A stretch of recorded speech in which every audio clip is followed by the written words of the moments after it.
fact news you can trust. We are joined now by Just the News founder and editor-in-chief, John Solomon. John, thank you so much for joining us. Good to be here. JustTheNews.com. We just have a brand new breaking story. It's up on the website now. Please let our viewers know. The first acknowledgement by the FBI that a liberal anarchist participated in the Capitol riots last week. Remember, we've been told this is all MAGA people only. Nope. Today, John Sullivan of Utah, a man who's previously been charged in a riot in Utah for the summer. Remember when we had the bad summer riots? He was charged with participating in a violent riot where a person was shot. Today, he was charged by the FBI with participating in the Capitol riots, entering unlawfully to the Capitol, encouraging people to set fires, to take things. This is a man who portrayed himself as being in the Capitol as a journalist. The FBI called his bluff today. They've charged him, I believe, with 3 counts. The first non-Trump or non-MAGA person to be charged. I'm hearing that there are others that the FBI are looking at. This is going to become, as we said last night, much more complicated picture of what really happened. And it sounds like he's also specifically lied to the FBI. Is that right? Well, I mean, he says we don't know for sure. But yes, they says he's a journalist. They say he was an anarchist, or a participant in a violent crime. Right. The public's going to decide this, but here's the killer part. His own video footage he took as a journalist is what's now being used to prosecute him. Wow. It captures him making these utterances of incitement. Big development. This is what the Trump people have been saying. We thought there were more people there than just ours. Yes. Now the question is how many? What else happened, and what other charges are forthcoming? I'm told from law enforcement tonight they are looking at 3 to 5 other people that are known liberal anarchists that they believe were involved in some way in this Capitol riot. That will change the storyline a little bit. But remember, they already rushed to impeach the president before this evidence came out. Wow. I know that you and the team are going to continue to follow this story. We've also got a big story that you published yesterday was about the declassification of documents moving forward. What do we know right now tonight about the likelihood of other documents being declassified? Important breaking news again. Literally, just found this out just a little bit ago. The President of the United States, President Trump, has declassified large numbers, I'm told 1.5 feet of documents. Almost everything that the FBI had left out of public sight, the Justice Department, everything from Christopher Steele's debriefings to Stefan Halper, another one of the undercover informants. And we are going to learn big, dramatic storylines, things that the FBI and their Democratic defenders have tried to suppress in this Russia case. One of them is when Christopher Steele was interviewed a year after he was fired as informant, he came back and he said, the reason I was leaking to the media was to create the Russia narrative story in the public because Hillary Clinton was concerned about her email scandal. And so I was trying to change the subject, take the gloves off and change the subject. So the Russia narrative, the collusion narrative, it was there to help Hillary Clinton. That's what he says in his own words. This is a huge development. So again, just to remind all of our viewers, you go back to 2016, Hillary Clinton is being asked questions about her server. That's right. Her private server that she had, and they're worried about potentially having foreign actors, including perhaps the Russians, who got a hold of secret information because she was using her private server. And what we're hearing now is that Christopher Steele, who created the entire fake dossier upon which the whole Russia collusion hoax was built, he's saying that he did it because he wanted to change the topic, because the email scandal, if you remember, at the very end of the campaign, James Comey reopened the Hillary Clinton email scandal after closing it down.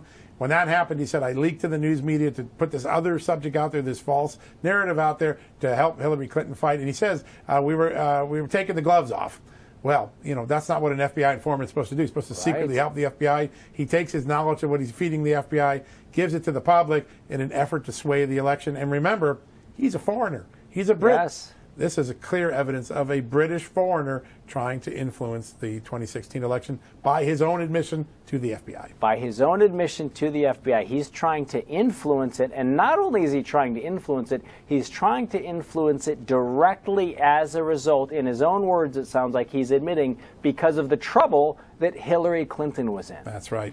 And that formed the basis for the entire Russia collusion hoax, which lasted for years here. Right. It was nonstop coverage around the Russia collusion hoax. I mean, give our viewers just a reminder of how long that narrative went on. It started in July of 2016 when the FBI opened Operation Crossfire Hurricane, and it did not end until April 2019. It consumed more than 2 years of the Trump presidency. In April 2019, that's when Robert Mueller, the special counsel, finally declared there was no collusion after all.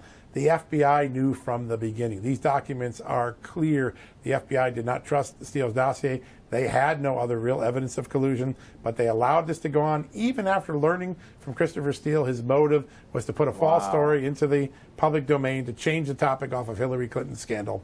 We all in the media who got this wrong, certainly not us at Just the News, but other media members, they're going to look at these documents and be shamed. There's another informant mentioned in these documents. Yes. Stefan Halper. Yes. He was the informant who wore the wire on people like George Papadopoulos and Carter Page, two targets. His tasking orders from the FBI. Now, remember what the narrative has been from the Democrats, the media, the FBI. This wasn't spying. Even James Combs, I wouldn't call this spying. In these documents, they talk specifically about targeting the Trump campaign, portraying yourself falsely as someone who wants to come in and maybe get hired by the campaign, work for the campaign, then use that access to spy on what was going on inside the Trump campaign. Specific tasking orders, who to contact, how to conduct yourself, how to pretend you're interested in getting hired. This is what spying is. You falsely portray a persona, you get embedded, you report back to your spy handlers what it is. The idea that this wasn't spying will be blown out of the water when people see these tasking documents that are going to get made public as early as tomorrow. Wow. So this is hard evidence for the first time in detailed documents detailing exactly how, not just that they're admitting to spying, that's right, but detailing exactly how they wanted to go in and spy on the Trump campaign. Create a false story that he wanted to go get hired by the Trump campaign and use that. And they're targeting you. You should talk to this Trump person, talk to that Trump person, record this person. If that isn't spying, I don't know what is. And all those who falsely deceived us by saying no spying was going on, they should be held to account when this document is shown out. There's other very big revelations in the documents. One of them is, I've always wondered, where did Christopher Steele get his first source? Yes. They call him the primary subsource. He's the guy that had all the salacious Russia stuff that turned out to be bogus. Yes. When the FBI interviewed the subsource, he denied some of the things he said, or said, Christopher Steele, I was just doing bar talk. Yeah. I didn't intend it to be intelligence. That subsource was connected to Christopher Steele by one of the most famous impeachment witnesses against President Trump 3 years later, Fiona Hill, a Russian expert on the National Security Council working for Donald Trump. She is the person, according to Christopher Steele, he tells the FBI, that's who connected me. Fiona Hill connected me to the subsource that made the most salacious things. The connectivity between impeachment and Russia becomes incredibly clear when you look at these documents. This is incredible. So we now have documents that are demonstrating. We will be getting. We don't have them yet. But my reporting indicates that's what's in them. Yeah. That's what's in right. them. And that your reporting indicates that we're going to get documents that show that one of the witnesses against President Trump in his impeachment worked with Christopher Steele to create the fake dossier. She introduces the man who then becomes. I'm sorry. She introduces him to the man who becomes, and later he goes back and tells her, according to the FBI documents, at least as I've heard from my sources over the last 6 months, later goes back and says, hey, you know that dossier that's out in public? Your guy really helped me on that. So she knew that the person she had introduced ultimately became the source of a lot of that. Now remember, Fiona Hill cast some doubt on the Russia collusion story when she testified in impeachment, raised some questions about the narrative.